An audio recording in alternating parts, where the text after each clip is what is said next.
Arratsaldeon, muy buenas tardes, bienvenidos a nuestra segunda parte de informativos aquí en Tele7 con este miércoles por delante, 9 de marzo y muchos temas que contarles. Por supuesto, queremos que nos acompañen tanto en directo como un poquito más tarde en nuestra repetición en diferido y también a través de nuestras redes sociales cada vez más seguidas y con más gente que ve, si no puede ahora en directo, pues nuestra información en nuestra página web www.tele7.com.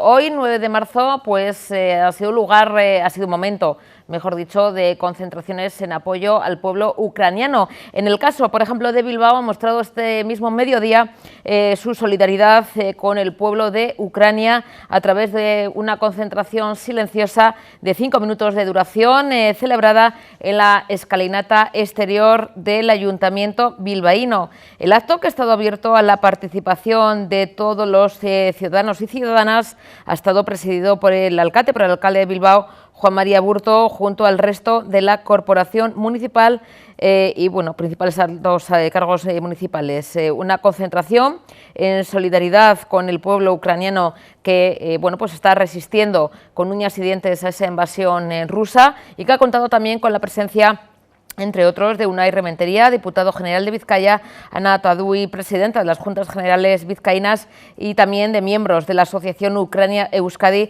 así como representantes políticos y de distintos ámbitos de la vida económica, social y cultural de la villa. Mediante su adhesión a esta iniciativa, que fue propuesta por la Asociación de Municipios Vascos, EUDEL, el Ayuntamiento de Bilbao ha dejado claro una vez más el firme compromiso de la capital vizcaína con la paz, la libertad, la democracia y los derechos humanos.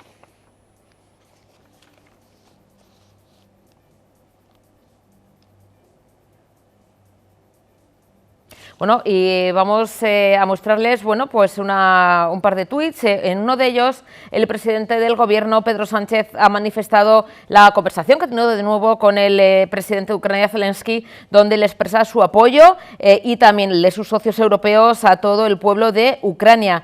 Es un tuit, como están viendo en sus pantallas, que le transmite ese apoyo, que juntos con los socios de la Unión Europea se sigue apoyando a Ucrania y a todo el pueblo en estos momentos de guerra tan difíciles, de esa invasión por parte de las tropas rusas, las tropas enviadas para esa invasión por Vladimir Putin. Por su parte, el presidente Zelensky, un auténtico héroe en su país y también a nivel europeo y yo creo que mundial, pues agradece al presidente Pedro Sánchez y a todo el pueblo español su solidaridad con su pueblo, con Ucrania, que están resistiendo, como decimos, a esa invasión rusa y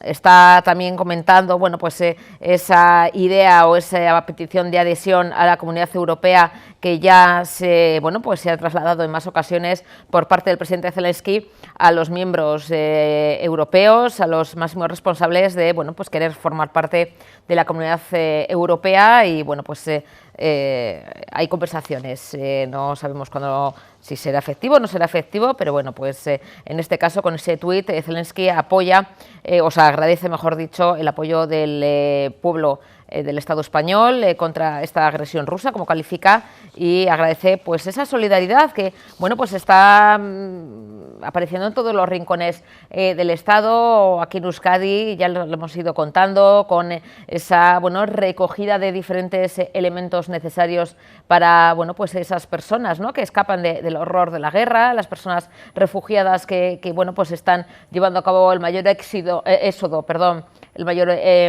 de gente, de personas desde la Segunda Guerra Mundial, el más rápido. En apenas días millones de personas han abandonado sus hogares y se han refugiado en otros países. Nosotros tenemos en concreto, ayer en una comunicación con una persona que ustedes conocen mucho, no voy a dar muchos datos porque no está todavía confirmado a falta de unos permisos, pero esperemos que pronto se lo podamos contar y que lo cuenten los protagonistas, lo harán aquí en Tele7, con un convoy especial para ayudar a la gente que todavía está allí en Ucrania, poder traerles aquí. No voy a adelantar más porque todavía hace falta permisos, claro, todo esto pues al final necesita de su permiso, todo tiene que ir de manera, bueno, más o menos, sobre todo el tema de la ayuda legal y demás, pero la gente que escapa del horror, pues, hombre, espera horas y horas para montarse en esos trenes, autobuses o como sea, o a pie, para escapar de los bombardeos y escapar de la guerra. Vamos a hablar de algo que también es actualidad y que nos trae de nuevo aquí a Euskadi. En este caso, el Departamento de Trabajo y Empleo ha presentado hoy mismo en la Comisión pues ese plan estratégico interdepartamental de economía social 2021-2024. La encargada, mejor dicho, de hacer efectivo o de presentar este plan ha sido la vicelehendakari y consejera de Trabajo y Empleo del Gobierno vasco, Idoia Mendia, que junto con la viceconsejera de Trabajo y Seguridad Social, Elena Pérez Barredo, y el director de Economía Social, Joaquín Díaz Arzuaga, pues han explicado en qué consiste este ambicioso plan, que cuenta con el consenso y que trata de reforzar o va a servir para reforzar uno de los pilares de nuestra sociedad, que es la economía social, una fórmula de éxito en el pasado y en el presente y un referente también, según afirman, en el futuro. Un plan que espera generar empleo de calidad con arraigo y con valores que se necesitan más que nunca, además, con esta profunda transformación que se está viviendo a nivel social. Escuchamos las palabras de Idoia Mendia. El título que lleva este plan es elocuente: la fuerza de lo colectivo enraizado en el territorio. Y ese carácter colectivo lo hemos integrado en su propio proceso de elaboración, que permite una visión integral de todas las familias de la economía social y a su vez incorpora las aportaciones de los departamentos del Gobierno vasco implicados, lo que da coherencia, complementariedad y coordinación de las diferentes políticas y normativas implicadas, y prevé además una inversión pública de 328,5 millones de euros en 4 años. Este fue el mandato de este Parlamento hace justo un año y es el que presentamos hoy, una vez que en diciembre conseguimos cerrar el texto definitivo. Y hablaba de coherencia porque este plan no es un plan ajeno a nuestra actuación en materia de trabajo y empleo como departamento. Debíamos encuadrarlo en el seno de la Estrategia Vasca de Empleo 2030, que consensuamos también en esta misma comisión el pasado mes de mayo y que sitúa el emprendimiento colectivo como uno de los ejes sobre los que actuar en esta década con más insistencia, porque esa forma colectiva de emprender proyectos permite adaptarse mejor a las circunstancias cambiantes derivadas de las grandes transiciones energético-ambiental, digital y sociosanitaria. Y si alguien tenía alguna duda, la última crisis ha demostrado que estamos ante una apuesta de futuro. Porque es verdad que aplicando políticas distintas con un compromiso público inédito hemos resistido con solidez y hemos recuperado empleo con mucho vigor. Pero los datos demuestran que la economía social en sus distintas familias tenían ya interiorizados esos valores de compromiso con el entorno, de solidaridad entre los participantes y de resiliencia, que es la capacidad de adaptación ante las situaciones cambiantes que se nos van presentando. Y esos cambios, como señalamos en la estrategia, van a ser continuos de ahora en adelante. El emprendimiento colectivo es una de las herramientas para hacerles frente porque permite distribuir mejor en los momentos de expansión y resistir mejor en los momentos de dudas. A ello se suma la reciente aprobación por parte de la Comisión Europea, el pasado 9 de diciembre, del Plan Europeo de Economía Social, que apuesta por profundizar en una fórmula de economía colaborativa y participativa en la que Euskadi tiene larga experiencia en todos los sectores. En ese marco alineado de políticas, el plan estratégico atiende al deseo compartido por parte del sector y por el Parlamento de contar con un documento de referencia al servicio del conjunto de actores intervinientes en la economía social. Empresas y entidades, asociaciones sectoriales, instituciones, organismos de intermediación y organismos de desarrollo económico. Con ese objetivo se parte de un diagnóstico previo y se determinan las necesidades, prioridades y retos que las distintas familias de la economía social han planteado. Sobre esa base se definen los valores que representa la economía social, que están también referenciados a los Objetivos de Desarrollo Sostenible de Naciones Unidas 2030. La promoción de la solidaridad interna y con la sociedad, que favorece el compromiso con el desarrollo local, la igualdad de oportunidades de hombres y mujeres, la cohesión social, la inserción de personas en riesgo de inclusión social, la generación de empleo estable y de calidad, la conciliación de la vida personal, familiar y laboral y la sostenibilidad. 6 ardatz estrategikotan egituratzen da eta horien artean, lehenik eta behin ekintzailetza kolektiboa sustatzea, kalitatezko aberastasuna eta enplegua sortzeko balio duen formula gisa.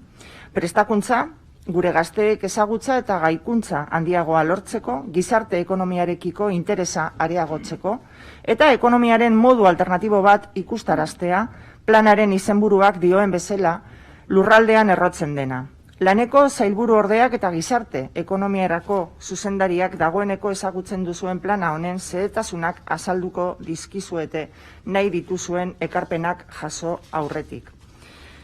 Yo les daré la palabra a la viceconsejera y al director de Economía Social para que ellos detallen el contenido del plan antes de pasar a las propuestas de resolución y al debate, ¿no?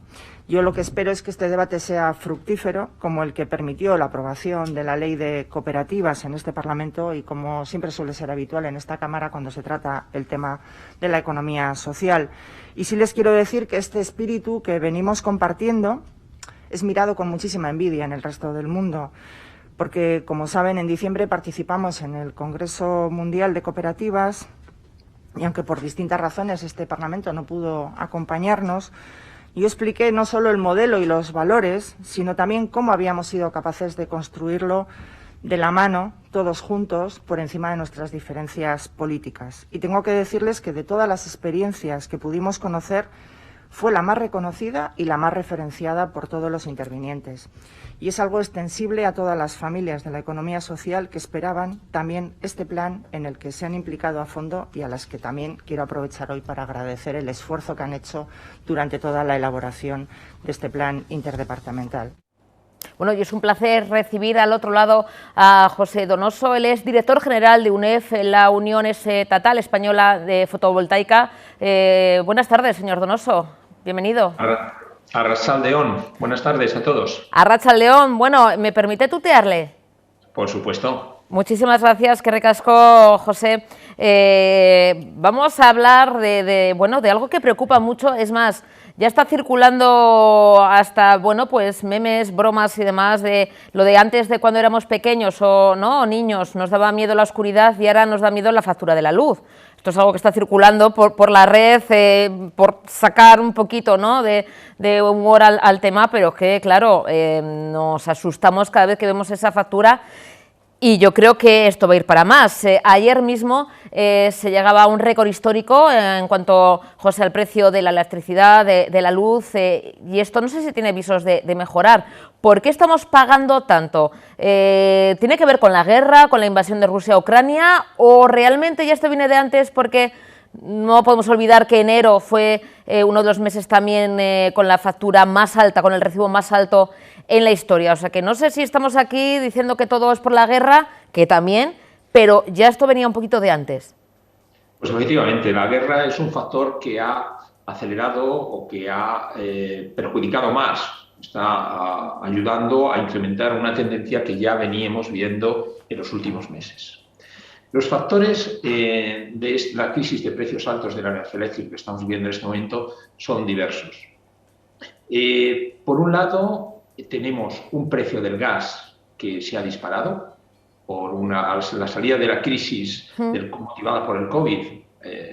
Ha generado unos procesos de crecimiento económico con unas tasas altas en la mayoría de los países del mundo, y esto ha hecho que se incremente de manera sustancial la demanda del gas. Unido a que en los últimos años las inversiones en nuevos pozos se han ido reduciendo, el precio se ha disparado del gas, ha ido paulatinamente.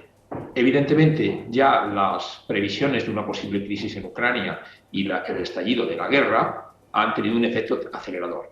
Digamos que de aquí viene 3/4 partes aproximadamente de ese incremento de precio. Hay otro que proviene de los certificados de emisiones. El sistema que se ha introducido para desincentivar el consumo de energías fósiles prevé que las empresas que emiten CO2 tienen que tener un certificado de emisión. En este mercado de certificados de emisiones no está adecuadamente diseñado, se ha generado una serie de movimientos especulativos que han hecho que se incremente también al alza el precio de ese certificado. Todo esto sumado es lo que produce los precios estratosféricos que estamos viendo hoy en día, que por otra parte estamos en una situación particular, porque no se corresponden con los costes reales del sistema. En España solo consumimos para la producción de energía eléctrica gas como media anualmente en un 15% de nuestro mix. Sin embargo, por el sistema de fijación de precios del mercado eléctrico que tenemos, que es marginalista, la última unidad que cierra, que suele ser el gas, que es el más caro, es la que marca precio. Entonces se transmite a todo el sistema lo que realmente solo ha supuesto un encarecimiento de un 15% del mismo. O sea que nosotros, José, bueno, aparte de que todo lo acabamos pagando los consumidores, ¿no? Todo esto, también son precios fijados a nivel europeo, o sea, da igual lo que nosotros necesitemos de gas, sino que es algo que se intenta unificar. Pero entender un poco, José, porque claro, para el ciudadano de a pie es complicado. La gente dice, bueno, pero ¿por qué sube el gas, vale? Pero la electricidad, ¿y por qué ahora? ¿Y por qué yo pago más que el año pasado? ¿Es así? ¿Se fijan esos precios? ¿Y por qué siempre pagan por el tema de esos certificados y demás los consumidores y bueno, las pequeñas empresas, ¿no? Que también están sufriendo ese aumento de la factura de la luz con esos certificados, que está muy bien, porque la verdad es que bueno, pues hay que mantener el planeta, hay que tener certificados, hay que apostar, ¿no? Por lo sostenible y demás, pero claro, si al final tenemos que pagar nosotros todo esto, pues es un poco... a ver cómo lo ponemos. Sí, no me gustaría que os quedarais con esa imagen, porque realmente lo que es las políticas ambientales no son las responsables. Las responsables en todo caso son, primero, el gas, que como digo, en su gran mayor parte de todo este crecimiento viene por el incremento de los precios del gas. Y en segundo lugar, lo que marca Europa no es un precio, es un sistema de fijación de precio. Y luego una interconexión en los mercados. Con lo cual, aunque un mercado produzca más barato, al estar interconectado con el resto de los mercados europeos, el precio se tiende a equilibrar. Como decía, parte del problema de este precio tan alto que no se corresponde con un incremento real de coste proviene por este sistema que tenemos de costes marginales. El Gobierno ha querido reformarlo en un primer momento, pero es lo que no le ha dejado Europa, porque es un sistema unificado de fijación de precios.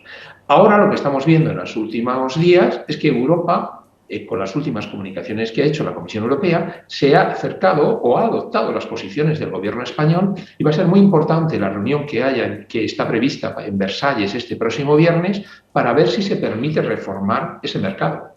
Tened en cuenta que esta semana estamos viendo precios de 500, 600, 700 euros, pero el mercado antes de esta subida estaba en 40, 45. Y realmente el 80% de 80-85% de este mercado eléctrico debería estar en esos precios. Pero por ese sistema de mercado no puede ser así. Entonces, si se consigue encontrar una fórmula que Europa admita reformar ese sistema, se puede producir inmediatamente una caída de los precios al consumidor de manera muy importante. Pero no me he explicado muy mal. Si el mensaje que quedas es el de las emisiones. No es un problema ambiental, es un problema de combustibles fósiles, es un problema del mercado del gas acrecentado por la salida del COVID y por la guerra de Ucrania.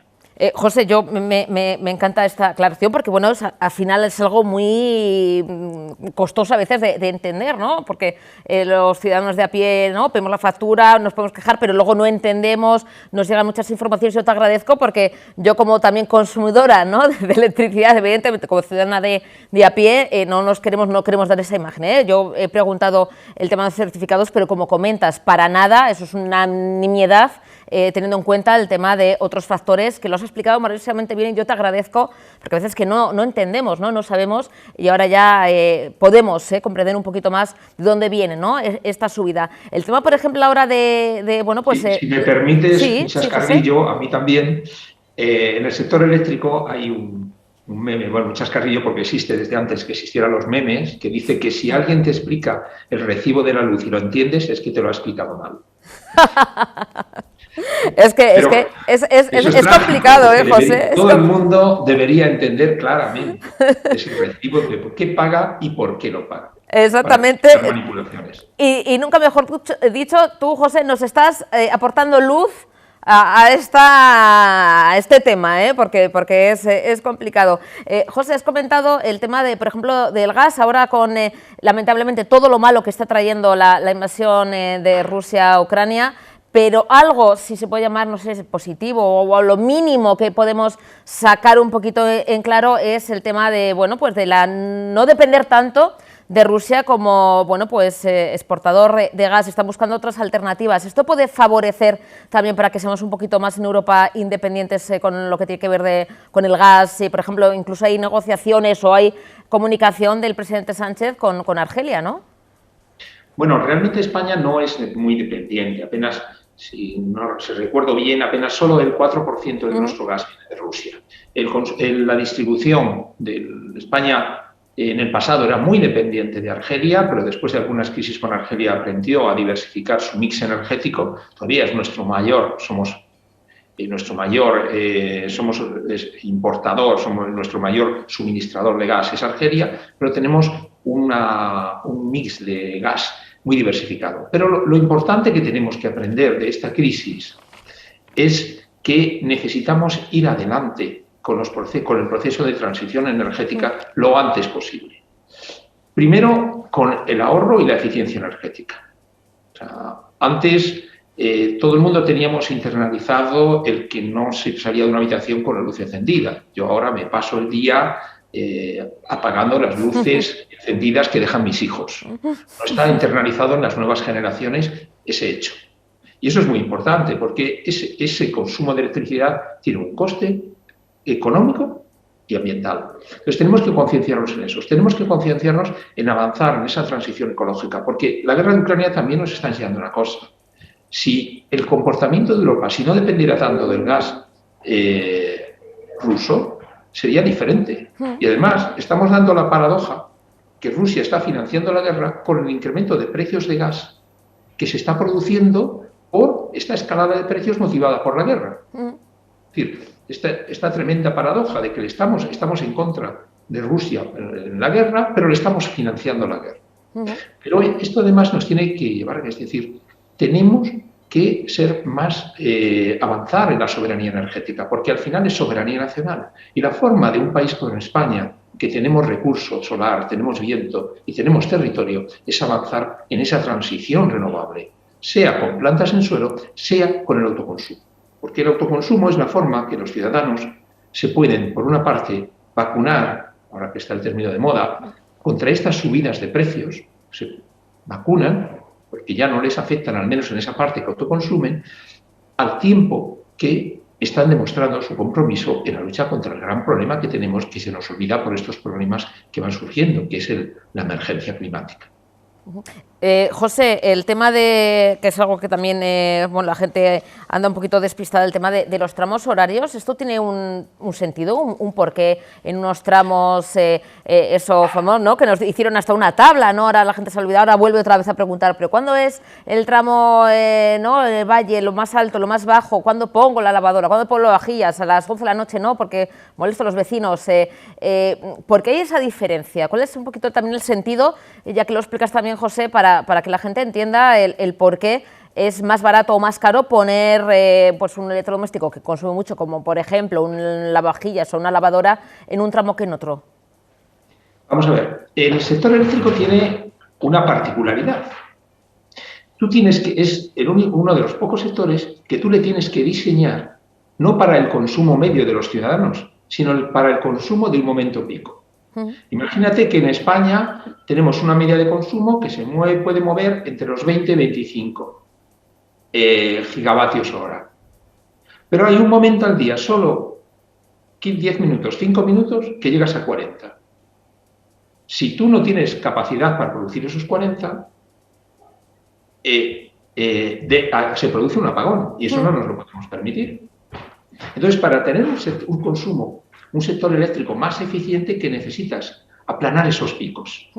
Esa demanda que te llega se aplana. Tú puedes darle una respuesta teniendo unas centrales que van a estar paradas la mayor parte del tiempo y que solo se conectan en ese momento, con el coste económico que eso tiene, o mejor aún, puedes intentar gestionar esa demanda a través de muchas fórmulas. Y una de ellas es la que pretende la reforma que ha hecho la CNMC, que no el Gobierno, de intentar hacer pasar al consumidor que pueda de esas horas pico a lo que se llama las horas valle. ¿Cómo? Dándoles un incentivo económico. Si tú consumes en las horas valle, te va a costar más barato. No enchufes tu plancha, como se decía, en esas horas pico, sino vete a las horas valle. Tú vas a tener un incentivo económico y el sistema tiene una eficiencia. Eso es lo que está detrás de esa reforma que ha hecho la CNMC. Otra cosa es que, efectivamente, esto hay que llevarlo al plano práctico, al que una persona en su casa conozca, sepa, no a qué horas y si esas horas son prácticas y son compatibles con su vida diaria. Pero la teoría que hay detrás de esta reforma que se hizo es esa. Que no haya esa sobrecarga, ¿no? Porque todos al final pongamos, ¿no?, todo esa sobrecarga de electricidad en horas concretas. El tema de la tarifa regulada es la principal afectada. José, ¿por qué? Porque es la que está directamente se fija con el mercado. Tradicionalmente es la más interesante. Hasta esta crisis era lo que era más interesante desde el punto de vista económico, irte a una tarifa regulada. Sin embargo, ahora, como el mercado ha crecido a unos niveles que nadie puede imaginarse, está penalizando mucho a las personas, yo también, que estamos en esa tarifa regulada. Ahora, no sabes si lo que te interesa es ir corriendo y meterte en la otra tarifa, a lo mejor dentro de unos meses ha cambiado toda esta situación y es al revés. La tarifa vuelve a ser la tarifa regulada más barata que la otra. Porque el escenario, la paradoja de todo esto es que el escenario que estábamos viendo hace unos meses era todo el contrario. La introducción de energías renovables en el sistema, con un coste variable, un coste marginal cero o cercano a cero, iba a hacer bajar mucho los precios. Incluso había preocupación por decir, los precios de mercado van a bajar tanto que no van a dar una señal suficiente para nuevas inversiones. Y de repente nos hemos encontrado, por obra y gracia del gas y del sistema de fijación de precios que tenemos, con estos precios absolutamente disparatados. Hay que apostar por las energías renovables, José, y también, sí.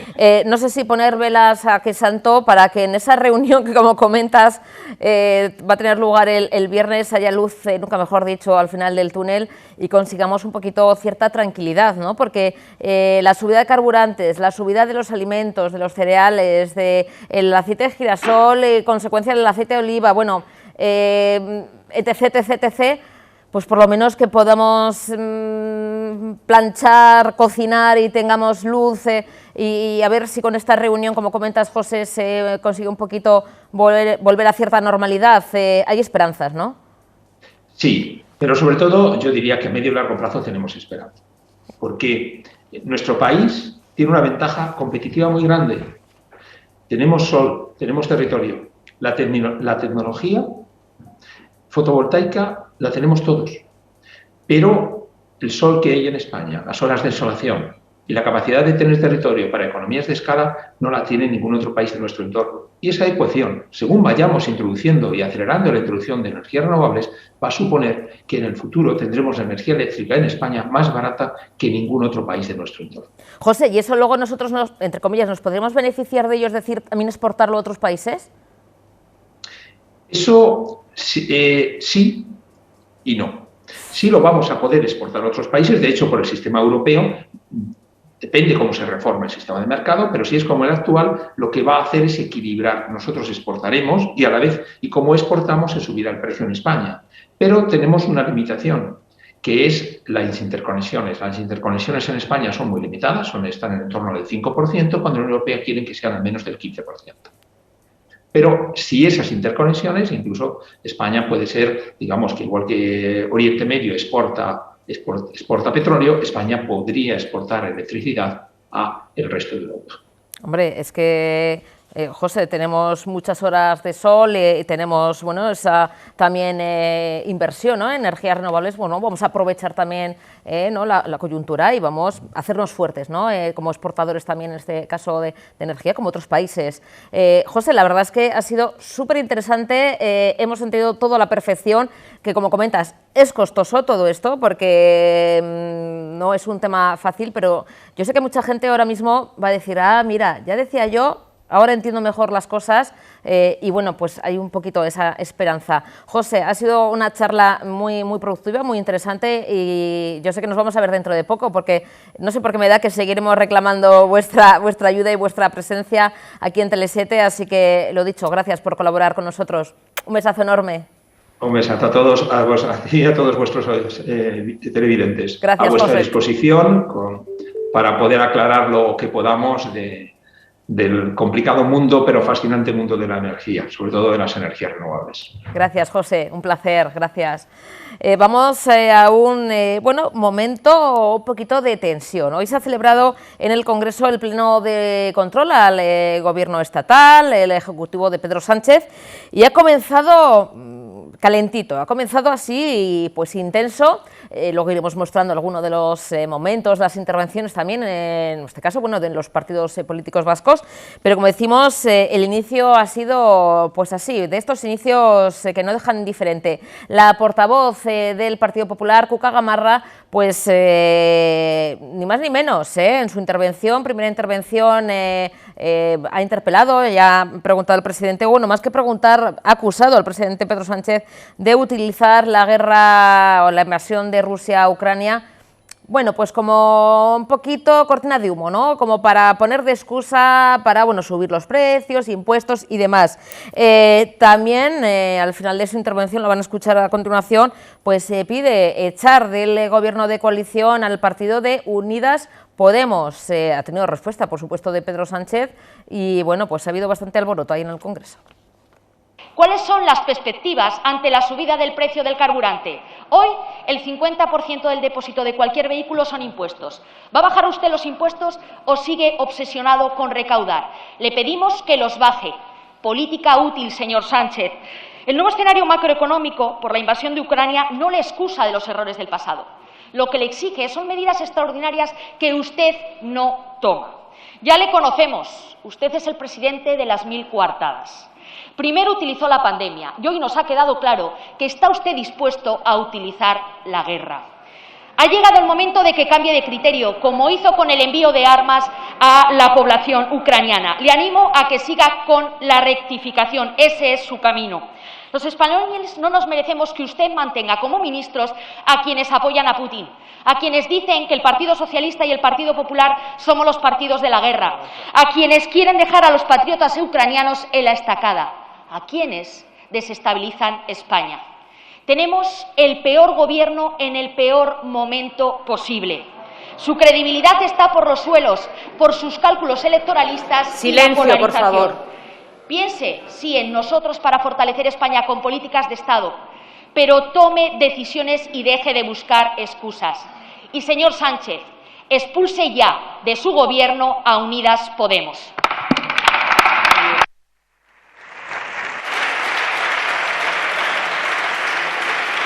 Ya lo que me faltaba por escuchar es que yo estoy utilizando la guerra. ¿Para qué, señora Gamarra? ¿Para qué estoy utilizando la guerra? ¿Para qué he utilizado la pandemia, señoría? Un poco de respeto, un respeto, señoría, al Gobierno de España, que se está enfrentando, en primer lugar, a una pandemia y ahora mismo a una guerra, precisamente sin el apoyo del principal partido de la oposición, como siempre. Bueno, pues empezó de manera intensa ese pleno de control al gobierno de Pedro Sánchez en este congreso, en esta sesión plenaria de esta misma mañana, y repasando, bueno, pues la participación de los partidos políticos vascos, bueno, pues en este caso desde el Partido Nacionalista Vasco, su representante Aitor Esteban, pues ha preguntado al presidente Sánchez si tiene intención de retirar el velo a la documentación calificada como secreta en relación al caso Zabalza, tras haber sido reconocido como víctima de violencia policial por parte del Gobierno vasco. Y, por supuesto, también tiene respuesta del presidente Sánchez.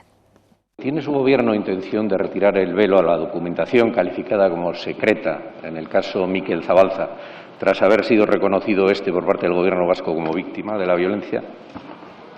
Gracias, señor Esteban. Bueno, yo no voy a entrar en valorar los dictámenes de la Comisión, ¿no?, de solicitudes de reconocimiento de víctimas de abusos policiales del Gobierno vasco, pero sí lo que le puedo garantizar es que en un Estado de Derecho, como es el Estado de Derecho en España, si debe ese reconocimiento, pues se tiene que derivar alguna consecuencia por parte de las autoridades judiciales y en ese caso no tenga duda de que eso pasará. Y de la misma manera también le tengo que decir que si la autoridad judicial acordara pedir la desclasificación de documentos y efectivamente los mismos existen, pues no le quepa duda a usted tampoco que este Gobierno siempre colaborará con la justicia.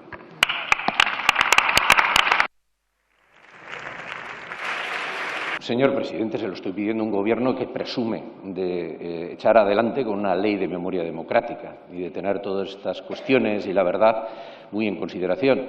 Se lo estoy pidiendo a un Gobierno que ha prometido, todavía no lo ha hecho, traer un proyecto para modificar la ley de secretos oficiales, que es la que impide echar luz a este caso y, por lo tanto, que los tribunales puedan actuar. Este caso es muy emblemático. Fíjese que para que el Parlamento de Navarra se ponga de acuerdo es difícil. Bueno, pues todos votaron a favor de que se investigara la verdad. El Gobierno vasco le considera como víctima. Los detenidos no eran de ETA. No eran de ETA y nunca fueron ni siquiera acusados y fueron puestos en libertad, menos una persona que murió y que, bueno, a pesar de que decían que había intentado escapar, ni nunca se disparó, ni nunca se avisó de que había habido una fuga, ni nunca se puso un dispositivo policial para perseguir esa fuga. Ese caso se cerró en falso y esa persona murió pues en comisaría, en Inchaurrondo. Se cerró en falso por la negativa de la Administración precisamente a dar documentación a los tribunales. Hay grabaciones del jefe del CNI, del señor Perote, con el capitán de la Guardia Civil, García Nieto, muy explícitas, en las que viene a decir que se le fue de las manos. Y hablan también de otros casos. ¿Se les fue de las manos? Bueno, para que los tribunales actúen, como usted me dice, es necesario que ustedes ayuden. ¿Y cómo pueden ayudar? Pues levantando ese velo sobre los secretos, que están protegidos por una ley franquista, la Ley de Secretos Oficiales. Yo creo que todos le debemos a la verdad nuestros esfuerzos, sobre todo quienes dicen perseguir una memoria democrática. Abran los archivos. Yo le voy a entregar el informe. Le ruego que se lo lea. Es que es muy explícito. Solo busca la familia conocer la verdad y el consuelo en ello. Yo le pido que no le diga, como se le dijo a la madre de Miquel Zabalza cuando fue en Inchaurrondo, ¿dónde está mi hijo? Oiga, señora, vaya a buscarlo a objetos perdidos. Bueno, yo le pido que su Gobierno no haga eso y yo le pido que su Gobierno colabore para que se pueda conocer la verdad. Gracias. Señoría, en fin, es verdad que usted ha hecho referencia a que su grupo presentó una proposición de ley de la reforma de la Ley de Secretos Oficiales en 2019, que fue tomada en consideración en junio de 2020 y efectivamente, bueno, pues está en trámite parlamentario y se han prorrogado el plazo de enmiendas, ¿no? También quiero decirle, hemos presentado el plan normativo recientemente aprobado en el Consejo de Ministros, donde no nos conformamos solamente con la reforma de esta ley, sino que vamos más allá y hemos anunciado la aprobación de una ley de información clasificada en la que ya está trabajando el Gobierno y que está incluida, como le he dicho antes, en el plan normativo de este mismo año, del año 2022, y por lo tanto nuestro compromiso es cumplir con ese plan normativo y presentar este año el proyecto de ley de información clasificada. ¿Y esta ley qué es lo que va a establecer? Bueno, pues establecerá el nivel de protección y clasificación, los órganos, las autoridades que puedan clasificar y los plazos para la desclasificación. Y, en fin, yo creo que este es un tema importante, lógicamente, para su grupo, también para el Gobierno, y espero que nos podamos encontrar en la tramitación de esta pronta ley con ustedes y con el resto de grupos parlamentarios.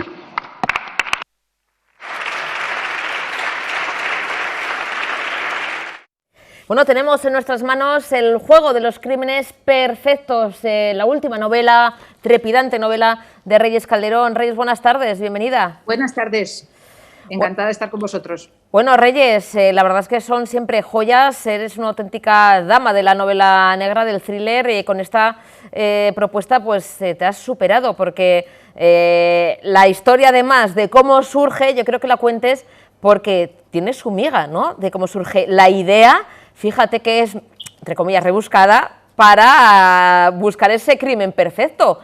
que no sé si existirá, pero tiene buena pinta, ¿no? Con una pandemia de por medio. Pues crímenes perfectos como las meigas, ¿eh? A verlas, haylas. Por ejemplo, todos los crímenes que quedan sin resolver, que no hemos podido saber quién es el asesino y ni está en la cárcel ni se ha podido hacer justicia, pues en cierta medida son crímenes perfectos. Entonces, esos haylos, a verlos haylos. En este caso, la idea surge de dos motivos. El primero, pues una orden ministerial que durante la pandemia prohibió hacer autopsias. Y tenía todo el sentido porque se puede difuminar el virus con una autopsia. Pero bueno, visto desde mi perspectiva criminal, en realidad si la gente se muere y se muere habitualmente por una COVID y no se pueden hacer autopsias, si yo enveneno a mi vecino, ¿qué probabilidad hay de que sepan que he sido yo? Pues bastante más baja que en otras circunstancias, con lo cual era el momento perfecto para un crimen perfecto.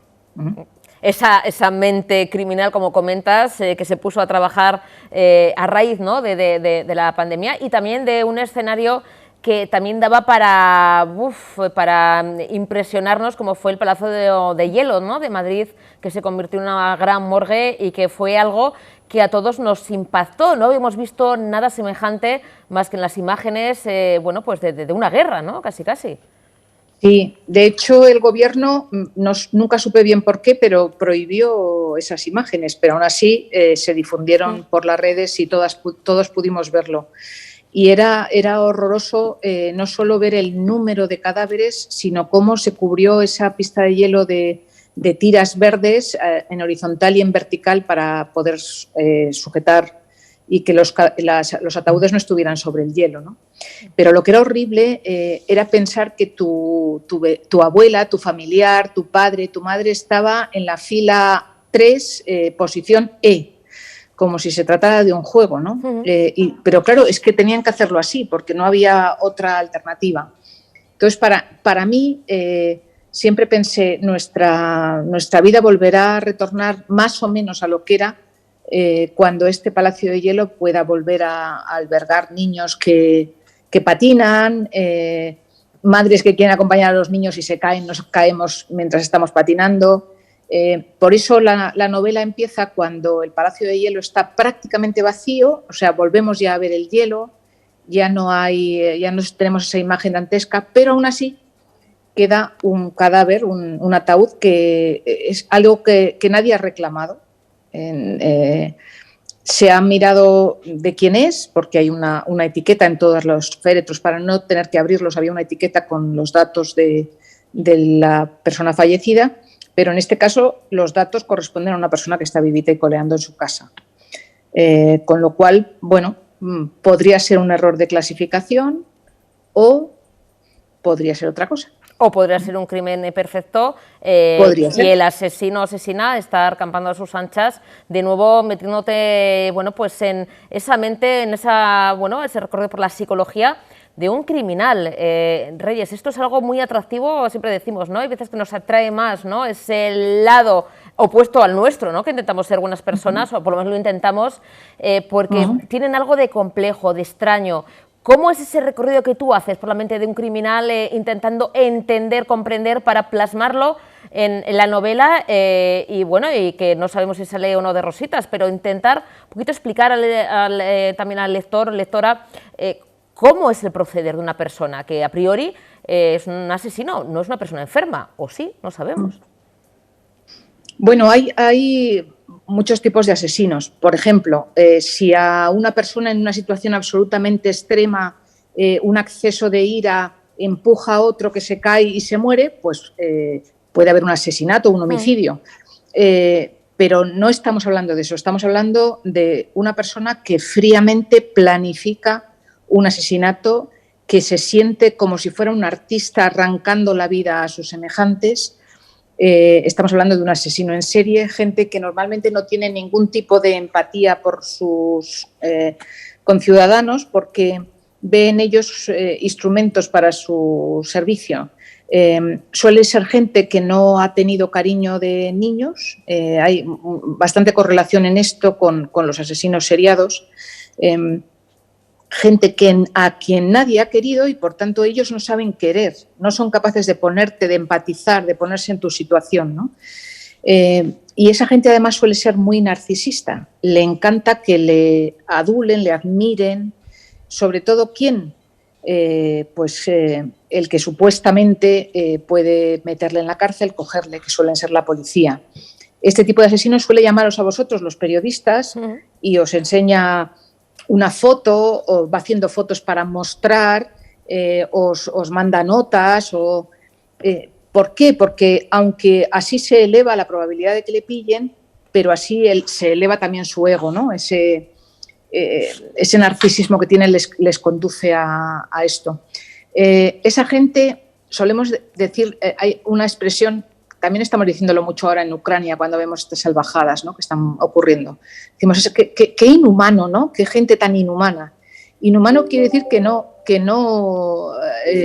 comparte con nosotros esa naturaleza humana. Es decir, que ni siquiera lo vemos como de los nuestros. Por supuesto que tiene huellas, que tiene ADN, que tiene un grupo sanguíneo, pero lo consideramos inhumano, o sea, no está entre los humanos, porque eso que hace no parece de la naturaleza de un hombre. O sea, tienen algo en común, ¿no, Reyes? O sea, son, en este caso, estos asesinos en serie, tienen algún punto en común, como estás comentando, ¿no?, entre ellos. Muchos de ellos sí, muchos de ellos son de este tipo. El narcisismo es bastante común. Bueno, hay asesinos en series que simplemente tienen una patología mental grave y no saben ni lo que hacen, ¿no?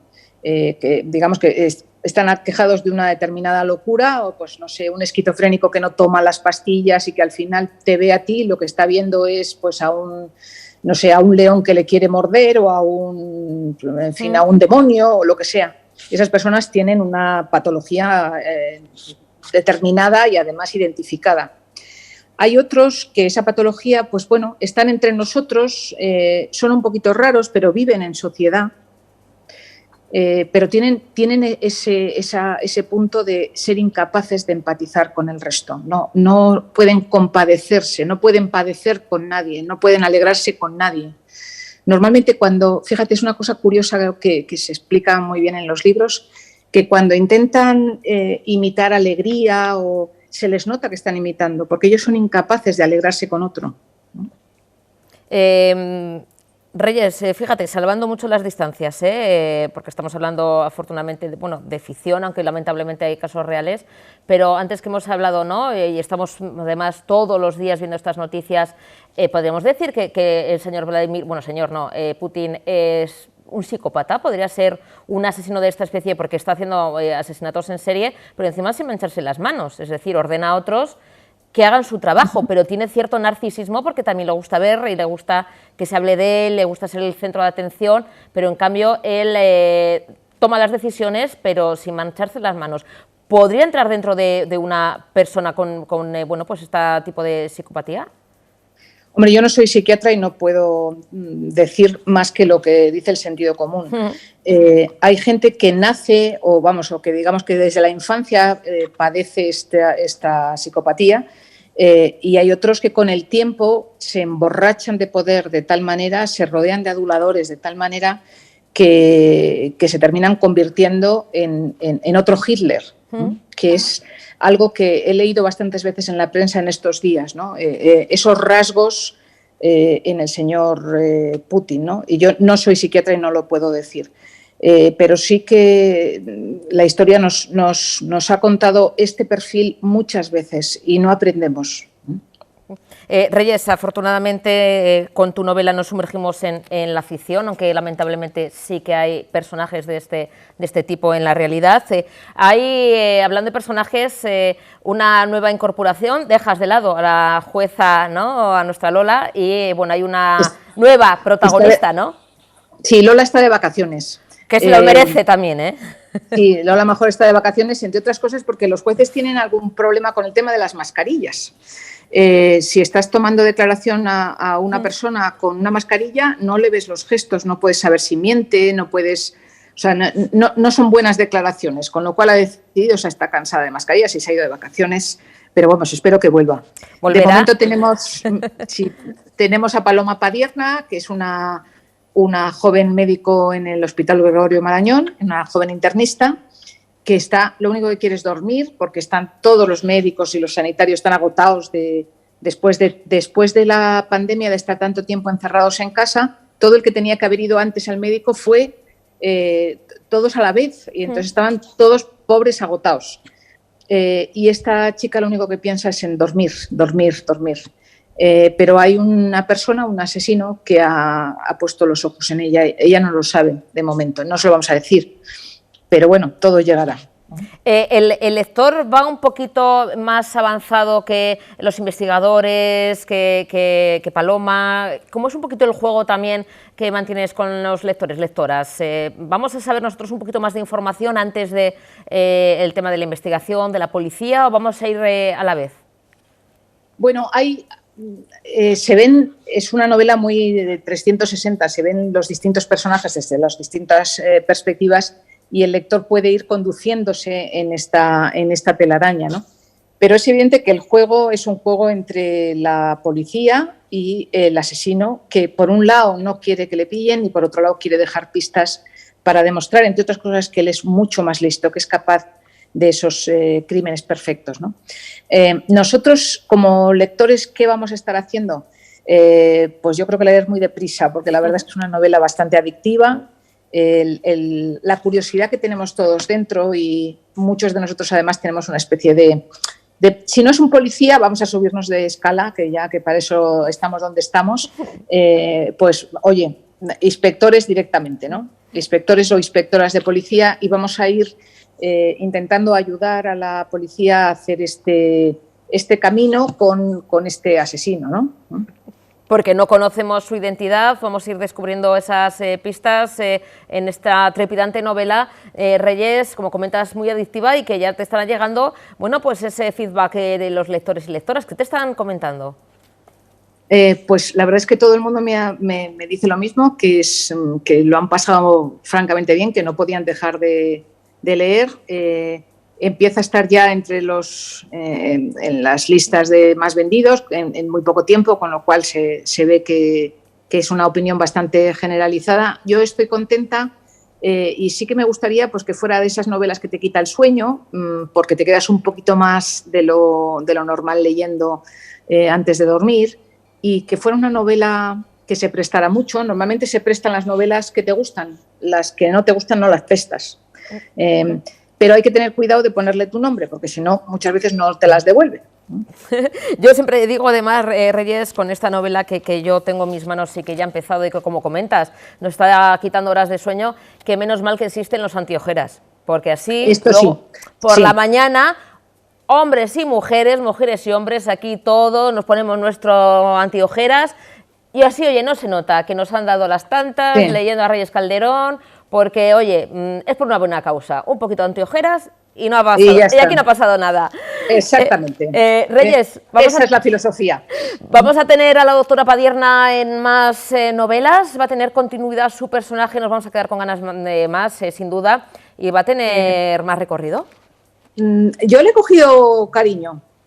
Es me recuerda mucho a algunas jóvenes médicos que he podido conocer en estas circunstancias, y que y le he cogido cariño. Creo además que se va a llevar muy bien con la juez Major. O sea que puede que más adelante haya un encuentro entre ambas, ¿no? Hasta ahí podemos leer. Vamos a ver, una bilbaína y una madrileña trabajando juntas, pues a lo mejor no está tan mal. Oye, pues estaremos muy pendientes, Reyes, porque siempre es un placer no solamente leerte, sino también escucharte y verte, aunque sea así de manera virtual, por las circunstancias. Sí. La próxima aquí sentadita conmigo. Sin mascarilla y ahí sentada. Hecho, y dándonos un abrazote. Gracias, Reyes, un placer. Un abrazo. Un placer. Adiós. Muchísimas gracias. Hacemos una pequeña pausa para la publicidad, muy rápida. A la vuelta continuamos con más temas en esta tarde de miércoles, aquí en Tele7. Continuamos en Tele7 y damos la bienvenida a Celia Gómez. Ella es directora de innovación de la Fundación Miranda. Celia, buenas tardes. Arratsaldeon. Hola Susana, buenas tardes a todos. Bueno, Celia, tenemos aquí primicia en Tele7, como siempre, además medio colaborador junto a vosotros, en compañía, siempre nosotros comunicando todo lo que realizáis en la Fundación Miranda. Y en este caso, bueno, en esa presentación, Celia, del programa contra la soledad no deseada de este año 2022, un plan importante, muy potente, ¿no? Y también muy ambicioso, con diferentes líneas de actuación, ¿no, Celia? La verdad es que es un programa que ya, gracias a la colaboración, como bien decías, con vosotros, mucha gente ya conoce, pero este año el patronato de la Fundación ha decidido ampliarlo a un programa que dure todo el año, que no se circunscriba a la Navidad, como fue el año pasado, sino hacer diferentes líneas de actuación, como tú muy bien decías, para luchar contra esa pandemia, contra esa soledad no deseada que sufren muchas personas. Y la verdad es que estar aquí presentes hoy hablando de este tema ya es un gran éxito, porque si algo tiene de pernicioso la soledad es que a veces nos cuesta reconocerla. Sentimos vergüenza, sentimos tristeza, sentimos culpa por no tener a alguien cerca en quien apoyarnos. Y estar hablando hoy de esto aquí, la verdad es que intenta romper tabúes para que la gente sea capaz de pedir ayuda. De hecho, quien haya pasado por delante de nuestra puerta habrá visto una valla enorme en la que pone en qué podemos ayudarte, ¿no? Y eso es lo que buscamos, establecer diferentes líneas de actuación, diferentes programas para ayudar a las personas que lo precisen en este momento tan complicado. La crisis que estamos viviendo sanitaria, es verdad que ya parece tan manido, lo decimos tantas veces, pero ha hecho mucho daño también a la gente que está sola, y creemos que este es un buen año para arrancar con este programa de soledad mucho más intenso, que, como bien decías, tiene diferentes momentos, ¿no? Hay un apartado muy importante que tiene que ver con buscar nuevas redes sociales. Haremos muchas actividades abiertas a la comunidad, como la pasión viviente. Intentaremos recuperar concursos y actividades abiertas a la comunidad para que la gente pueda venir aquí y hacer actividades como han hecho siempre, como hemos hecho toda la vida.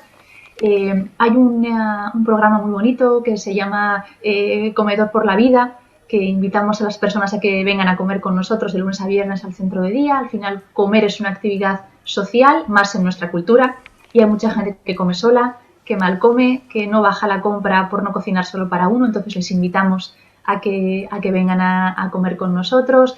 Diferentes concursos, campeonatos, y una parte muy importante, como decía, que es la que tiene que ver también con la difusión del programa, gracias a vosotros también en gran parte, para que la gente sepa a dónde acudir, ¿no? La Fundación se tiene que convertir un poco en esa herramienta que ayude a las personas a ayudarles a gestionar ese sentimiento de soledad no deseada que tanto daño nos puede hacer, ¿no? A ayudarles a cambiar esa mirada y a darse cuenta de que, bueno, a veces la vida nos lleva por caminos que no esperábamos, y aunque todo el mundo le encantaría estar rodeado de una red social de apoyo bastante potente, pues a veces no es posible. Las familias están cambiando, las personas llevamos cursos de vida diferentes, y a veces la vida nos lleva a un punto en el que nos damos cuenta de que si nos ponemos a contar con cuánta gente hemos hablado hoy, pues salen muy poquitas. Entonces la Fundación quiere abrir sus puertas, como ha hecho siempre. La pandemia nos lo impidió durante un tiempo, pero queremos recuperar esa vuelta a la rutina otra vez, para ayudar a la gente a sentirse apoyado, respaldado, comprendido, y sobre todo a quitarles culpa. Sí, porque hemos dicho en otras ocasiones, Celia, que la soledad no deseada es un auténtico problema, ¿no? Es uno de los grandes problemas de nuestra sociedad actual y moderna, que avanza en muchas cosas, pero en este caso esa soledad no deseada lo vemos cada día. Además, en personas muchas veces las más vulnerables, ¿no? Personas de edad avanzada, que quizá tengan hijos o hijas, pero pues trabajan mucho o trabajan simplemente, ¿no? Todos tenemos nuestros quehaceres, o viven fuera, o no tienen hijos, o por X, ¿no? Personas con edad avanzada, personas dependientes, personas que tienen algún tipo de enfermedad, de problemática, y como comentas, ¿no? Que se sienten solos. Esa enfermedad, yo diría casi una lacra social que vivimos, y que muchas veces o miramos por el otro lado o lo vivimos en silencio, ¿no? Esta es la manera de pasar a la acción, ¿no? La Fundación Miranda sois de hechos y de acciones, más que de palabras, y como has comentado, ¿no? Algunas de esas acciones, ¿no? El tema de, bueno, apertura de puertas, campeonatos de karaoke, la pasión viviente, y la oportunidad y la invitación como hiciste ya en la campaña de Navidad, y luego lo hemos ido contando, y que yo creo que está siendo un auténtico éxito, que es invitar a esas personas a que coman con otras personas, que vayan a la Fundación Miranda, ya no el hecho de también alimentarse, porque como comentas, ¿no? Hay veces que, porque yo como estoy sola, no cocino, no como cualquier cosa. Ya no solamente el hecho de la alimentación, que también que es fundamental, sino el estar en compañía. Hay veces que dicen, no, me da igual, lo importante es que estoy charlando, que estoy hablando de nuestras cosas, nos conocemos, conozco a otra gente de mi edad, con mis mismos, yo qué sé, sin sudores. Eso lo ofrecéis en la Fundación Miranda y también durante este 2022, ¿no, Celia? ¿Cómo va a ser el tema, por ejemplo, de la apertura de esos comedores, el comedor a la gente, también baracaldeses y baracaldesas? Pues mira, hablando de lo que comentabas, me ha recordado un estudio que se ha publicado hace no mucho, que dice que durante el año 2021 alrededor de 400 personas fallecieron y nadie reclamó su cuerpo, lo que significa que nadie les echaba de menos. Lo duro no es que esas 400 personas nadie las echara de menos después, es que seguramente antes también estaban solas. Por eso es la importancia de organizar actividades como este comedor por la vida, que al tener una periodicidad, al venir a comer todos los días, saben que alguien les echa de menos, que alguien se preocupa, que si no vienen alguien les llama. Entonces, ya hay una persona que desde febrero está comiendo con nosotros todos los días laborables en el centro de día de lunes a viernes, y la verdad es que el resultado está siendo muy gratificante, porque pues en vez de venir a comer, pues hoy vengo a comer solo el primer día porque me da vergüenza y me quedo un ratito, pero el siguiente me quedo un ratito más, y el siguiente pues ya que estoy pues charlo un poco y ya salgo a dar un paseo, ya que estoy en la calle me doy una vuelta, y la verdad es que está teniendo grandes resultados y esperemos que se anime más gente, porque como bien decías, comer no es solo alimentarse, que también es básico para la calidad de vida de las personas, pero sí que es verdad que estar con gente, socializar, relacionarnos, tiene un impacto muy importante en la salud física. Si me quedo en casa solo, no salgo, mi salud cardiovascular, mi capacidad muscular, mi capacidad para superar las barreras arquitectónicas que muchas veces tiene la calle, la estimulación que implica hablar con alguien, tienes que desarrollar un discurso, escuchar, entender, te puede llegar a proteger de la pérdida de ciertas capacidades, y luego, claro, el grave impacto que tiene en la vida social de las personas el sentirse solo. Por eso es verdad que el comedor por la vida, comer es una excusa. Lo que buscamos no es que coman, que también, porque también es importante para la calidad de vida, pero lo que buscamos es el acto social en sí. Aquí en nuestra cultura quedamos para comer, como bien decías, no por la comida. Da igual lo que comas, lo importante es la compañía. Y hay mucha gente que no tiene esa compañía, que su compañía a diario para comer sois vosotros, la televisión, que hacéis una importante labor, pero por desgracia la comunicación es unidireccional. Vosotros nos contáis cosas, nosotros no os las podemos contar a vosotros. Entonces, por eso es tan importante que haya esos momentos de encuentro casi íntimo y casi cotidiano de la comida, para que las personas sientan que ese espacio también es suyo y que haya una mesa con una silla para ellos. Entonces, para ellos es muy importante, y para nosotros muy gratificante que la gente se acerque y se atreva a decir, oye, yo igual necesito ayuda. Celia, también siguiendo con el programa, que tiene muchas líneas, como decimos, pero es avanzar en la creación de un modelo de detección y prevención de las consecuencias derivadas de esa soledad no deseada. Esto es algo también importante, ¿no?, para la Fundación Miranda, el detectar a través de, incluso a veces hemos dicho, ¿no?, personas conocidos o que vayan al comedor, luego quizá no vienen, pero ya os quedáis un poquito con, esta persona está sola y demás, y también, abordar esas consecuencias, ¿no? ¿Qué pasa cuando una persona está sola, lo que puede acarrear? ¿Cómo es esta línea de trabajo, Celia? ¿Cómo va a ser para este año? Algo complicado que tiene la soledad es que no es objetivo. Yo, si tengo la tensión alta, el médico me la mide y me da la pastilla correspondiente, o me modifica la dieta o las medidas que tenga que tomar. Sin embargo, la soledad no se puede medir de esa manera. Lo importante es si yo me siento sola o no. Como tú bien decías, a veces hay personas que pueden tener familia cerca o lejos, pero se sienten solas. Entonces, medir eso es muy complicado. Hay que hacer un trabajo muy intenso con las personas que se acercan al centro para valorar cómo es ese sentimiento, cómo podemos ayudarles, qué es lo que necesitan, porque solo con contar la gente que tiene alrededor no vale. Todos en nuestra vida nos hemos sentido en momentos muy vulnerables, muy solos y muy desprotegidos y a veces rodeados de mucha gente. Pero precisamente eso que te hacía falta no lo tenías. Entonces es muy difícil medir la soledad. Intentaremos, acercándonos al caso concreto de cada persona, averiguar qué es lo que necesitan, qué es lo que a ellos les haría sentir mejor e intentar proporcionárselo. Aquí no valen las medidas generalistas para lo mismo, porque cada uno vive su vida de determinada manera y puede que alguien no tenga a nadie cerca, pero eso no le haga sufrir, porque en soledad se siente a gusto, pero puede que haya personas que les genere un profundo sufrimiento, tanto como para llegar a una depresión, incluso a ideas de deseos de dejar de seguir en este mundo porque no tienen con quién compartirlo.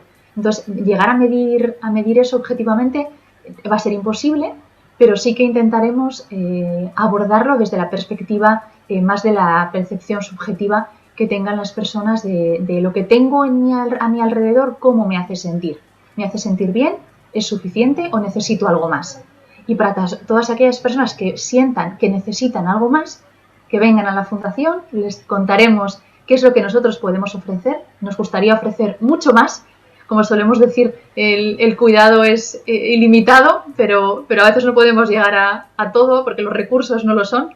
Haremos todo lo que podamos a nuestro alcance para ofrecerles a esas personas esa cosa que necesitan, ese elemento que les falta en su vida, para que cuando hagan el repaso ellos puedan decir que son las únicas personas que nos lo pueden decir, que se sienten bien y que no están solas. Celia, como hemos también comentado en otras ocasiones, todos somos responsables, todos tenemos que aunar esfuerzos para ayudar a todas las personas a que no vivan esta situación, que no tengan esa soledad no deseada. Vosotros, poniendo todo el empeño, el trabajo, el esfuerzo, toda la acción, que estas acciones que estáis llevando a cabo en la Fundación Miranda, los medios de comunicación, en este caso Tele7, como altavoz, ¿no?, de esas acciones que hacéis desde el patronato, la Fundación Miranda, pero también buscamos una implicación también de las instituciones, y en este caso también dentro de este programa solicitáis a la Diputación Foral de Vizcaya, que también es pues uno de los patas importantes en esto del cuidado de nuestros mayores, a que cambie un poquito el tema,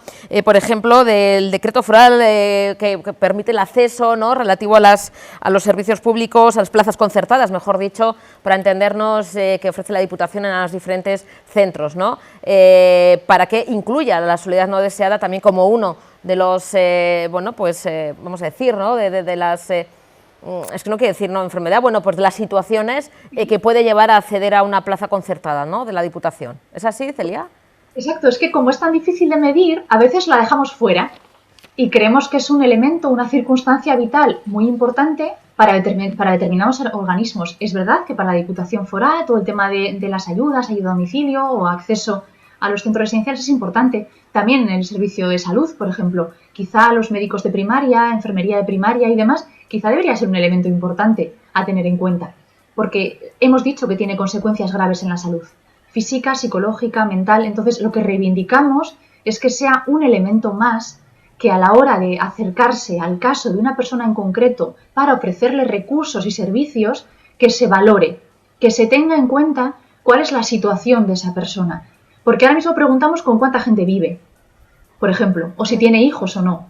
Y puede ser un dato real, objetivo, útil, pero quizá no es el único valioso, porque puedo tener 4 hijos y que los 4 trabajen en otra comunidad autónoma, por ejemplo. O vivir acompañada, pero vivo acompañada con una persona por la que no siento un apoyo incondicional. Entonces lo que buscamos es que se tenga en cuenta esa sensación, ese sentimiento de soledad no deseada, casi esa sensación de desarraigo y de desamparo a la hora de hacer ciertas valoraciones, que quizá vayan más allá de lo físico, de lo médico y de lo social, y que en la pata de lo social y muy a caballo con las consecuencias físicas incluyamos o se incluya la concepción que tenga la persona sobre su red social, si siente soledad no deseada o no, si eso le hace sufrir o no, porque sí que creemos que los recursos que se les tiene que proporcionar, que se les tiene que ofrecer, quizá la urgencia o el tipo de recurso es diferente si alguien tiene red de apoyo o si no la tiene. Celia, la verdad es que un programa contra la soledad no deseada de la Fundación Miranda, como decimos, muy ambicioso, muy concreto, con acciones concretas, pasando a la acción, que es lo que hay que hacer, y bueno, pues luchando contra esa soledad no deseada, que es una auténtica lacra, ¿no?, social, y que lamentablemente pues sufren muchas personas dependientes, como decimos, de edad avanzada, personas que bueno, pues viven en ese sufrimiento por no tener, ¿no?, esa compañía, que se puede estar solo aunque se tenga muchas veces gente por ahí pululando en casa. Celia, seguiremos hablando porque es un programa, como decimos, que tiene muchas líneas de actuación y que nos va a llevar, ¿no?, con esas diferentes acciones concretas. Enseguida la Semana Santa hablaremos de otras acciones, ¿no?, que vais a realizar, porque hay muchas cositas interesantes, además de mañana. Creo que nos veremos también con Iván para hablar de esas escapadas, con esa visita, ese recorrido por los municipios vizcaínos que hacéis con los residentes de la Fundación Miranda. Así que, Celia, esto es una hasta dentro de muy poquito, porque nos volveremos a hablar en esta colaboración intensa de Tele7 Radio 7 con la Fundación Miranda. Nos veremos por la soledad. Un besito enorme. Gracias, Celia, y enhorabuena, Soriona, por todo lo que hacéis. Vamos a escuchar, a volver a ese pleno de control al gobierno de Pedro Sánchez. En este caso es el partido Euskal Herria Bildu y su representante Merche Izpurua, la que ha preguntado al presidente Pedro Sánchez sobre las medidas, cuáles son las medidas concretas que va a adoptar para evitar un empeoramiento de la situación económica que afecta pues a toda la ciudadanía. Escuchamos la pregunta de la responsable o de la representante de Bildu y la respuesta de Pedro Sánchez. Señor Sánchez, la luz, los carburantes, el gas, las materias primas, todo está subiendo, alcanzando precios desorbitados. Llevamos meses de subidas y con la inflación disparada, y la guerra en Ucrania y las sanciones agravarán esta situación. Estamos ante una emergencia energética, económica y social que ya está impactando en la ciudadanía. Dice usted que vienen tiempos duros, que habrá que hacer sacrificios. Otra vez más serán los trabajadores, las trabajadoras en solitario quienes asuman las consecuencias económicas y sociales. Señor Sánchez, sé que lo sabe, pero esto es insostenible. La gente está muy preocupada y tiene miedo, porque simplemente no pueden hacer frente a estos aumentos. Por eso deben tomarse medidas ya, sin dejar pasar un día más. Nos gustaría saber qué medidas tomará para evitar que el empeoramiento económico afecte a la ciudadanía. Gracias. Lo primero que me gustaría trasladar a los españoles es lo siguiente. El coste de no intervenir, de no reaccionar a lo que está haciendo Putin en Ucrania sería muchísimo mayor, porque lo que está poniendo en cuestión es precisamente la seguridad europea. Y si Putin al final triunfa en una guerra y en una invasión que es absolutamente ilegal, injusta e injustificada, donde es claramente el agresor y el agredido es un pueblo absolutamente indefenso ante esta agresión, evidentemente la situación, el orden internacional y la seguridad en Europa se vería altamente fragilizada. Y, por tanto, los españoles tienen que ser conscientes de que el coste de no actuar, de no reaccionar con estas sanciones económicas, sería incluso mayor desde el punto de vista del impacto en nuestras vidas, en nuestra sociedad, en nuestra forma de convivir, que el que ahora mismo, desgraciadamente, vamos a tener, que sufrir. A partir de ahí, ¿en qué está el Gobierno de España? En primer lugar, creo que es fundamental trasladar el mensaje de unidad de la comunidad internacional y, en particular, de Europa, a la respuesta frente a Putin. En segundo lugar, tenemos que ser duros en las sanciones económicas al régimen de Putin. En tercer lugar, tenemos que trabajar a nivel europeo, como está haciendo el Gobierno de España, precisamente para amortiguar las consecuencias que sobre las materias primas, sobre la energía y, en particular, sobre el gas, va, evidentemente, a tener esta guerra. El Gobierno de España lo viene haciendo desde hace ya unos meses, no solamente 2 o 3 meses, sino desde hace ya un año. Precisamente lo que se está viendo en la evolución del precio del gas es que Putin ya venía preparando la guerra desde hace más de un año. Y ahora estamos viendo cuáles son las consecuencias de lo que venía denunciando el Gobierno de España desde hace tiempo. Y, finalmente, aquí tuve la ocasión, señoría, de plantear un plan nacional de respuesta a los efectos económicos de esta guerra, en donde, insisto, va a ser un plan abierto, a la espera de las propuestas de los grupos parlamentarios, y un plan dinámico, es decir, va a continuar evolucionando como consecuencia de que no sabemos la dimensión y el impacto que va a tener sobre la industria, sobre la economía europea y española. Lo que sí que le puedo trasladar es lo siguiente, señoría, el compromiso firme, inequívoco del Gobierno de España de proteger a las familias más vulnerables, a los colectivos más vulnerables y, sobre todo, de proteger a nuestra industria, a nuestras empresas, en particular a las pymes, también a nuestros conciudadanos, para que no sean rehenes de este chantaje energético que está infligiendo Putin a la economía europea.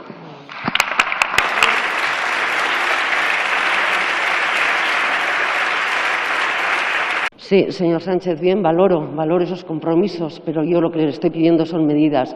Medidas porque creemos que hace falta ya un amplio plan de choque que despliegue una fuerte protección social, económica y laboral frente a lo que pueda ocurrir. Poner freno a los precios energéticos, le doy alguna propuesta, poner freno a los precios energéticos, acabando con el vergonzoso negocio de las eléctricas que se enriquecen produciendo energía a 50 euros y cobrándola a 700. O evitar que se produzca una devaluación salarial para que las trabajadoras y los trabajadores no se empobrezcan. Y asegurar, como ha dicho, que toda persona vulnerable tenga garantizadas las necesidades básicas de vivienda, luz, agua y calefacción.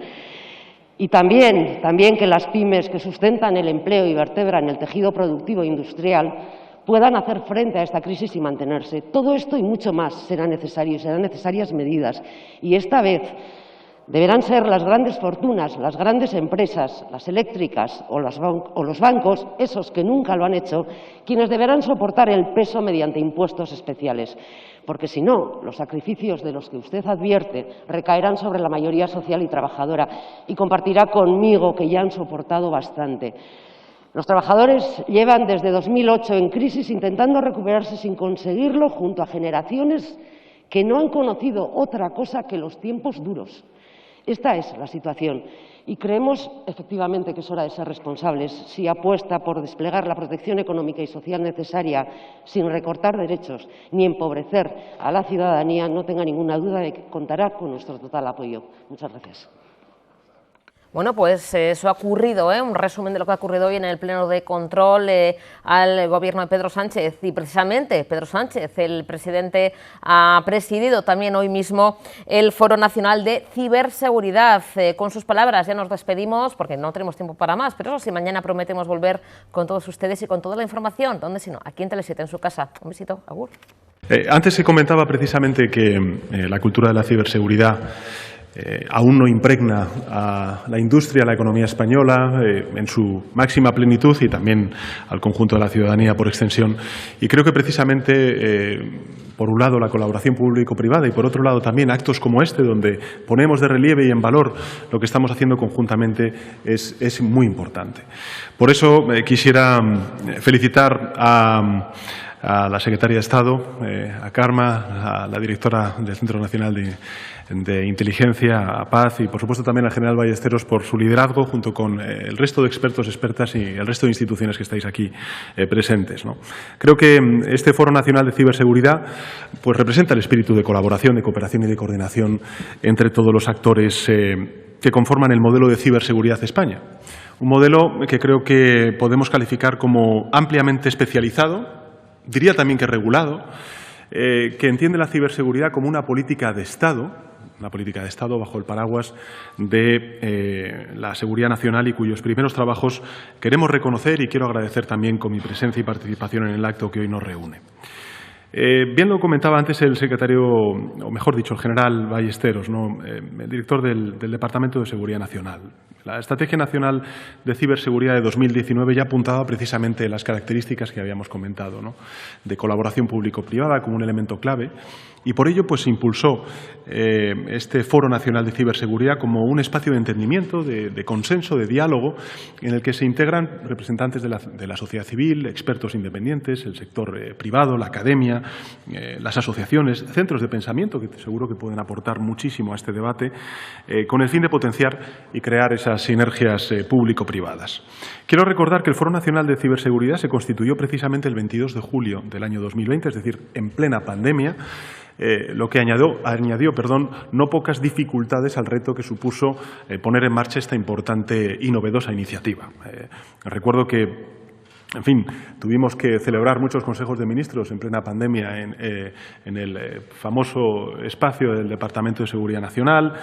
Nos dimos cuenta de que no estábamos preparados para poder mantener conversaciones y celebrar de manera telemática con las debidas seguridades, pues, en fin, espacios tan importantes de decisión, precisamente en ese momento, incluso más como es el Consejo de Ministros y, por tanto, en fin, todo esto añadió muchísima más dificultad para poder poner en marcha este foro nacional. Pero se puso en marcha en julio de 2020 y precisamente una de las lecciones que se identificó durante esa crisis sanitaria tan extraordinaria, de la cual aún, por desgracia, no hemos salido, fue la importancia de preservar el correcto funcionamiento de los servicios esenciales y las infraestructuras críticas. Garantizar el suministro de recursos básicos contribuyó, creo que de forma decisiva, a lograr unas elevadas cotas de resiliencia y de mantenimiento en consecuencia de la seguridad nacional. Y de nuevo, como bien comentaba antes la directora del Centro Nacional de Inteligencia, con ocasión de la guerra desatada por Putin en Ucrania, somos plenamente conscientes de la necesidad de garantizar la ciberseguridad, el funcionamiento de los servicios esenciales, la integridad de las infraestructuras críticas a través de la colaboración público-privada que se pone especialmente de manifiesto en este Foro Nacional de Ciberseguridad. Y por esta misma razón, el Comité de Situación, activado para el seguimiento de la guerra en Ucrania, ha puesto en marcha un grupo de trabajo liderado precisamente por el Centro Criptológico Nacional encargado de nuestra ciberseguridad ante potenciales riesgos, como previamente se han señalado. Es evidente que el bienestar social, el bienestar económico, la salud de nuestra sociedad en un amplio espectro, en una amplia perspectiva, o incluso también el eficaz funcionamiento del sector público representan ejes clave para la marcha del país. Cualquier fallo de seguridad, la interrupción de estas funciones, lo hemos visto durante la pandemia, lo podemos sufrir en esta crisis bélica de Rusia, pues tendrían consecuencias muy graves en la preservación de la seguridad pública general. La mayoría de estas infraestructuras sobre las que se ciernen no pocos desafíos y, sin duda alguna, muchísimas amenazas pertenecen al sector privado. Por ello, creo que resulta imprescindible trabajar de forma conjunta, potenciando la colaboración público-privada, creo que es el término que más hemos utilizado todos los intervinientes, buscando la armonización de objetivos, recursos, políticas que refuercen la integración, la coordinación de todos los actores bajo el marco de la seguridad nacional. Y en estos años hemos desarrollado, a mi juicio, un intenso trabajo para impulsar e implementar la Estrategia Nacional de Ciberseguridad con el fin de garantizar el uso seguro, fiable del ciberespacio, proteger los derechos, las libertades de la ciudadanía y promover el progreso socioeconómico. Y estos trabajos, como bien se han comentado, se han centrado en tres aspectos claves. El primero, la cultura de la ciberseguridad en España. En segundo lugar, el apoyo a la industria y la I+D+I en ciberseguridad. Y en tercer lugar, algo que me parece importante y es la definición de un esquema nacional de certificación para responsables de ciberseguridad. El foro, creo que podemos entre todos convenir, como bien se comentaba, creo que por méritos propios es un caso de éxito. Lo es.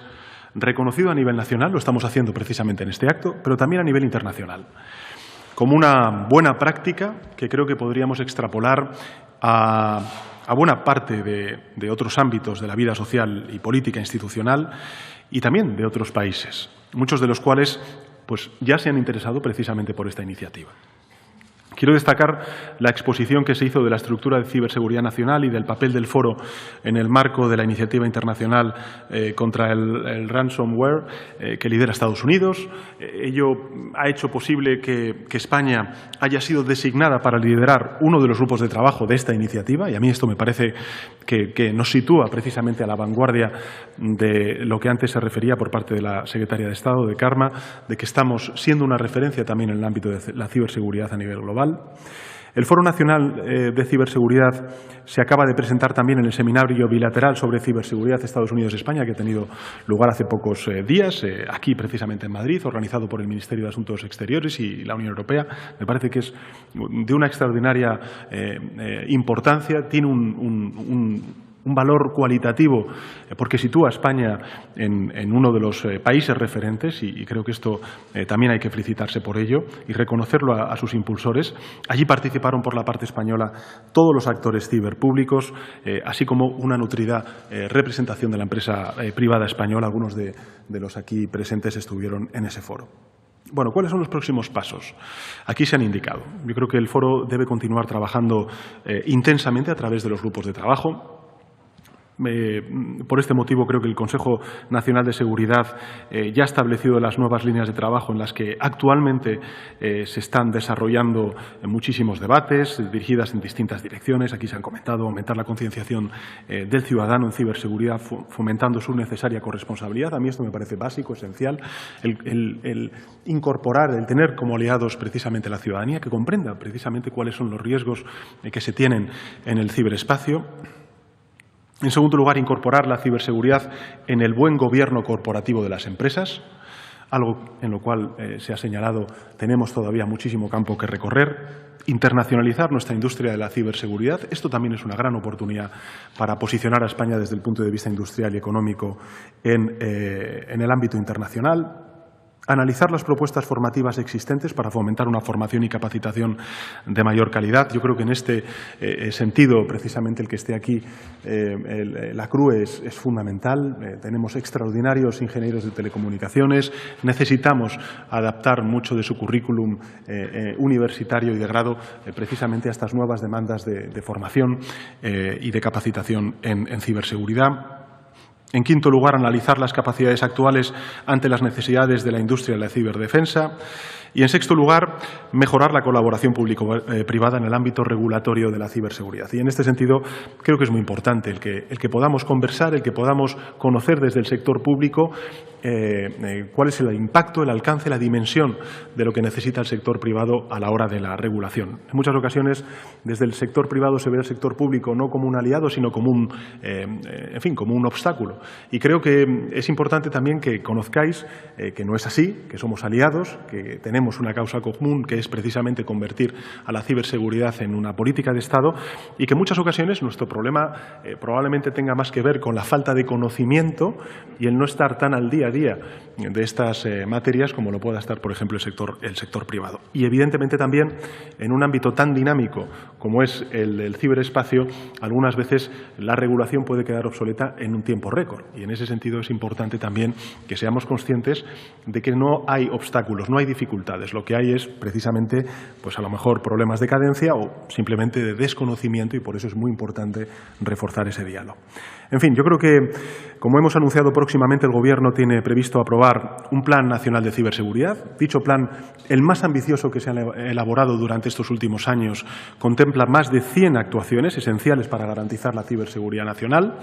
El plan contempla, entre otras acciones, la creación de un sistema integrado de indicadores de ciberseguridad a nivel estatal, la constitución del Centro de Operaciones de Ciberseguridad de la Administración General del Estado con sus organismos públicos. Muchas veces nos olvidamos de que ahí hay una constelación de entidades, de instituciones públicas muy importantes, no exentas, como bien comentaba antes Paz, de este riesgo de la ciberseguridad. Y, finalmente, implementar la Plataforma Nacional de Notificación y Seguimiento de Ciberincidentes y de Amenazas.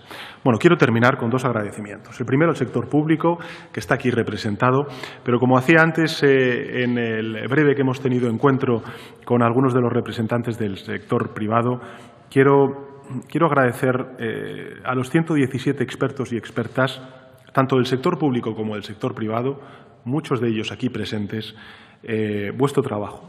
El trabajo desinteresado que habéis aportado, vuestra experiencia que habéis compartido con nosotros y con nosotras. Yo soy muy consciente del esfuerzo que ello ha supuesto y hago extensivo ese agradecimiento a las organizaciones privadas a las que dichos expertos pertenecen por su comprensión, por su concienciación desinteresada en favor de la ciberseguridad del país, que en definitiva no es sino la seguridad de todos y de todas. Este acto creo que sirve para reconocer vuestra aportación, vuestro trabajo, vuestro compromiso con el país y también para renovar las energías que nos han traído hasta aquí con un propósito muy claro, muy firme, rotundo, que es consolidar el foro, creo que es fundamental, y seguir avanzando, lo volveré a decir una vez más, en esa colaboración público-privada para potenciar la ciberseguridad en nuestro país.